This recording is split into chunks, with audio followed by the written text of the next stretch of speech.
शिक्षण कौशल व बाल मनोविज्ञान के 54 प्रश्न जो प्राथमिक शिक्षक लिखित परीक्षा, यूपी टेट, सी टेट तथा अन्य राज्यों के टेट के लिए अति महत्वपूर्ण है।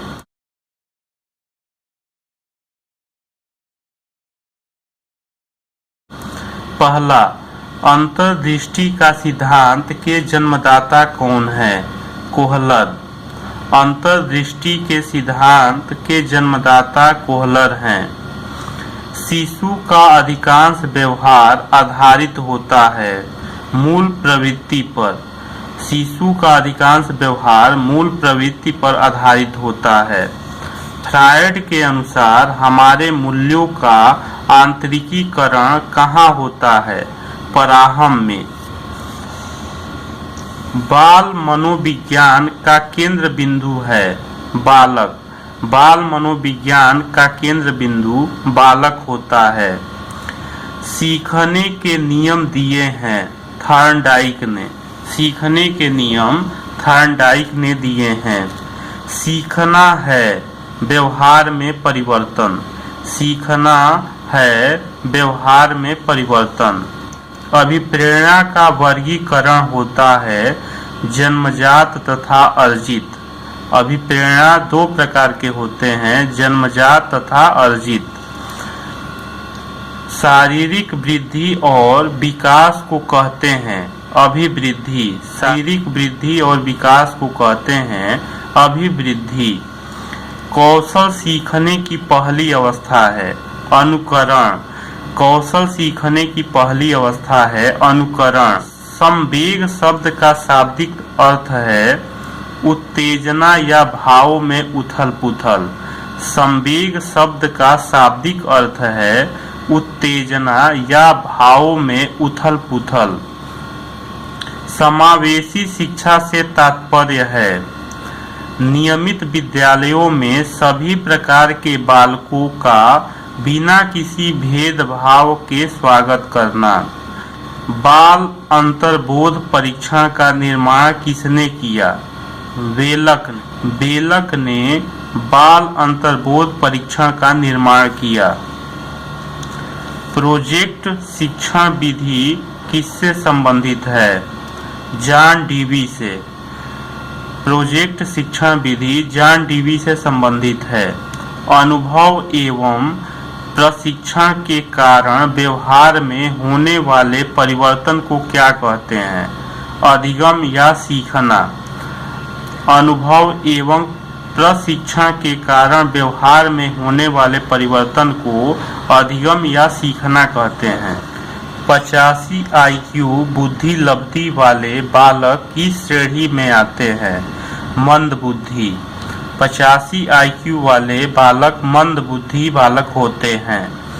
पियाजे के अनुसार कौन सी अवस्था में बच्चा अमूर्त संकल्पनाओं के विषय में तार्किक चिंतन करना शुरू करता है? औपचारिक संक्रियात्मक अवस्था।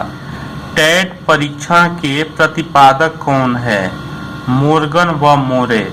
टेट TAT प्रशिक्षण के प्रतिपादक हैं मोर्गन व मरे। द्विकारक सिद्धांत के प्रतिपादक कौन है? स्पीयरमैन। द्विकारक सिद्धांत के प्रतिपादक हैं स्पीयरमैन। बुद्धि के कितने प्रकार होते हैं? 3 प्रकार। पहला सामाजिक बुद्धि, दूसरा स्थूल बुद्धि, तीसरा अमूर्त बुद्धि। बुद्धि के 3 प्रकार होते हैं। फ्रायड द्वारा प्रतिपादित सिद्धांत है मनोविश्लेषणात्मक। मनोविश्लेषणात्मक फ्रायड द्वारा प्रतिपादित सिद्धांत है। वर्तमान में मनोविज्ञान शब्द का अर्थ है व्यवहार का अध्ययन। वर्तमान में मनोविज्ञान शब्द का अर्थ है व्यवहार का अध्ययन। किशोरावस्था बड़े ही संघर्ष, तनाव, तूफान एवं विरोध की अवस्था है। किसने कहा है? स्टेनले हॉल ने। स्टेनले हॉल ने कहा है कि किशोरावस्था बड़े ही संघर्ष, तनाव, तूफान एवं विरोध की अवस्था है। प्राथमिक स्तर पर शिक्षा का माध्यम होना चाहिए। मातृभाषा। अंतर्मुखी, बहिर्मुखी एवं उभयमुखी का वर्गीकरण किसने किया? युंग ने। अंतर्मुखी, बहिर्मुखी एवं उभयमुखी का वर्गीकरण युंग ने किया है। यदि पहले उदाहरण फिर सिद्धांत बताते हैं तो यह किस शिक्षण पद्धति की ओर इंगित करता है? आगमन पद्धति। पहले उदाहरण फिर सिद्धांत बताते हैं तो यह आगमन पद्धति की ओर इंगित करता है। मूर्त संक्रियात्मक अवस्था का काल होता है 7 से 11 वर्ष तक। 7 से 11 वर्ष तक मूर्त संक्रियात्मक अवस्था होता है। बुद्धि कार्य करने की एक विधि है। कथन है वुडवर्थ का। वुडवर्थ ने कहा था कि बुद्धि कार्य करने की एक विधि है। प्रबलन सिद्धांत का प्रतिपादन किया था सीएल हॉल ने। शिक्षा का अति महत्वपूर्ण उद्देश्य क्या है? बच्चे का सर्वांगीण विकास। शिक्षा का अति महत्वपूर्ण उद्देश्य है बच्चे का सर्वांगीण विकास करना। बच्चों की जिज्ञासा कब शांत करनी चाहिए? तत्काल, जब विद्यार्थी द्वारा जिज्ञासा की गई है। बच्चों की जिज्ञासा तुरंत शांत करना चाहिए। बच्चों का मूल्यांकन होना चाहिए, सतत एवं व्यापक मूल्यांकन। एक अध्यापक को किसका ज्ञान होना चाहिए? अध्यापन विषय व बाल मनोविज्ञान का। मनोविज्ञान शिक्षा का आधारभूत विज्ञान है किसने कहा है? स्किनर ने। स्किनर ने कहा है कि मनोविज्ञान शिक्षा का आधारभूत विज्ञान है। एलेक्सिया क्या है? पढ़ने की अक्षमता। एलेक्सिया पढ़ने की अक्षमता है। प्रमापीकृत परीक्षण क्यों कराए जाते हैं? प्रतिभाशाली बालकों की पहचान के लिए। प्रमापीकृत परीक्षण कराए जाते हैं प्रतिभाशाली बालकों की पहचान करने के लिए। मानव विकास किन दोनों के योगदान का परिणाम है? वंशानुक्रम व वातावरण का। बुद्धि के बहुकारक सिद्धांत के प्रतिपादक कौन है? थॉर्नडाइक। बुद्धि के बहुकारक सिद्धांत के प्रतिपादक थॉर्नडाइक है। जब बच्चा फेल होता है तो इसका क्या अर्थ है? व्यवस्था फेल हुई है। जब बच्चा फेल होता है तो इसका अर्थ है व्यवस्था फेल हुई है। कक्षा में विद्यार्थियों की रुचि बनाए रखने के लिए एक शिक्षक के लिए उचित है प्रश्न पूछना। कक्षा में अनुशासन बनाए रखने के लिए सर्वाधिक प्रभावशाली उपाय क्या है?